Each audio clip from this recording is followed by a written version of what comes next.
ఎంత నీళ్లు నిలబెడుతున్నారనేది ప్రాజెక్టుకు ప్రాధాన్యత. 150 అడుగులు నీళ్లు నిలబెడితేనే 194 టీఎంసీలు నిలవ ఉంటుందండి. 41.15 మీటర్లు ఎత్తున నిలబెడితే డెడ్ స్టోరేజ్ ప్రాజెక్ట్ అవుతుంది. మరొకసారి చెప్తున్నా, ఎవరికన్నా దమ్ము ఉంటే, నిజాయితీ ఉంటే దీన్ని వ్యతిరేకించే చర్చకి దమ్ము లేకుండా దాక్కున్నారండి మీరు ఒక్కొక్కళ్ళు. డెడ్ స్టోరేజ్ ప్రాజెక్ట్ ను పరిమితం చేసే దుర్మార్గమైంది వాళ్ళు అఫీషియల్ గా బడ్జెట్ లో పెట్టారండి.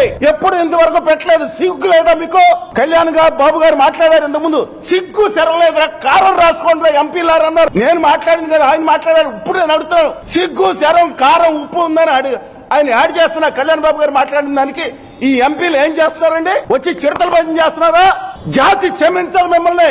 ఈ తెలుగు జాతి ఉన్నంత వరకు, మా గొంతులో శ్వాస ఉన్నంత వరకు ఆ కేంద్రంలో ఉన్న గుమా వ్యాపారులకు తల తాకట్టు పెట్టిన దానికి ఖచ్చితంగా నిలదీసి తీరుతాం. 2023లో కేంద్ర ప్రభుత్వం 12,950 కోట్ల రూపాయలు దాదాపుగా మేము రిలీజ్ చేస్తున్నాం, పట్టుకెళ్ళండి. కానీ మీరు 30,000 కోట్లకు లిమిట్ అయి ఒప్పుకుంటారా లేదా మీ మీద ఏమన్నా చర్య తీసుకోండి అని ఏమన్నారో తెలీదు.